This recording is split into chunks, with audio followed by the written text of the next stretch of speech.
চলচ্চিত্রের যারা ধারক বাহক তারা সবাই একসাথে এই চলচ্চিত্র শিল্পকে সংস্কৃতিকে এগিয়ে নিয়ে যাবে, এটাই কিন্তু স্বাভাবিক প্রক্রিয়া। তো এটা আমার খুব ভালো লাগছে যে অ্যাটলিস্ট সবাই একটা উপলক্ষে সবাই একসাথে হয়, একসাথে খাওয়া দাওয়া করে কিংবা মনের কথা শেয়ার করে, এটাই তো উপলব্ধি এবং এটাই তো হওয়া উচিত। শূন্য না, অনেক কাজ হচ্ছে অ্যাকচুয়ালি, আপনার অনেক চলচ্চিত্র হচ্ছে, অনেকেই ভালো ভালো কাজ করছে।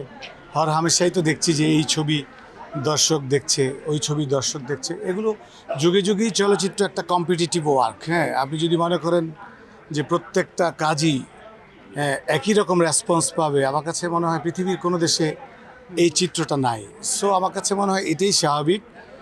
মেধাবী লোকরা তার মেধা দিয়ে জনগণকে উদ্বুদ্ধ করবে, হলমুখী করবে।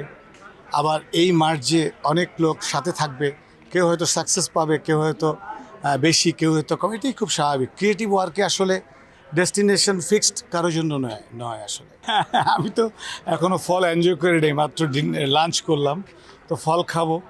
আমাদের বাংলাদেশ আসলে ষড়ঋতুর দেশ, এখানে মৌসুমি ফল প্রচুর অ্যাভেলেবেল থাকে। সো এটা আসলে সত্যি মানে আপনার সেলিব্রেট করার একটা বিষয় এবং এটাও আমাদের সংস্কৃতির একটা পার্ট।